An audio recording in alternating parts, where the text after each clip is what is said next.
ஒரு அண்மை செய்தி, பிரேக்கிங் நியூஸ். அண்ணா திராவிட முன்னேற்றக் கழகத்துடன் தமிழக வெற்றி கட்சி கூட்டணி என்ற பேச்சுக்கே இடமில்லை என்று தேர்தல் ஆலோசகர் பிரசாந்த் கிஷோர் தெரிவித்திருப்பது அதிமுக ஆதரவாளர்கள், குறிப்பாக சோசியல் மீடியாவில் அதிமுக ஆதரவாளர்களிடையே பெரிய ஒரு அதிர்ச்சியை ஏற்படுத்தியதாக தெரிகிறது. அண்ணா திராவிட முன்னேற்ற கழக தொண்டர்கள் மற்றும் ஆன்லைன் ஆதரவாளர்களை பொறுத்தவரை பெரிய அளவிலே அவர்கள் விஜயை நம்பித்தான் அல்லது விஜய் கூட்டணியை நம்பித்தான் 2026 தேர்தல் வெற்றிக்கு இருக்கிறார்கள் என்று தெள்ளத் தெளிவாக பார்க்க முடிகிறது என்று பலரும் கருதுகிறார்கள். ஆனால் அதே சமயம் நடிகர் விஜய் கேட்கும்படி முதல்வர் பதவியோ அல்லது சரிபாதி தொகுதிகளோ கொடுக்கும் நிலையில் அதிமுக இல்லை என்றும், அப்படி கொடுத்துவிட்டால் அது எடப்பாடி பழனிசாமி நம்பர் 2, நம்பர் 1 விஜய் என்று ஏற்றுக்கொள்வதாகிவிடும் என்றும் அவர்கள் தெரிவிக்கின்றனர்.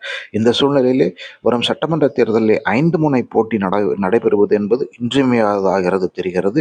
அதிமுக, பாஜக மீண்டும் கூட்டணி சேர வாய்ப்பு இருக்கா என்று பார்க்க வேண்டும்.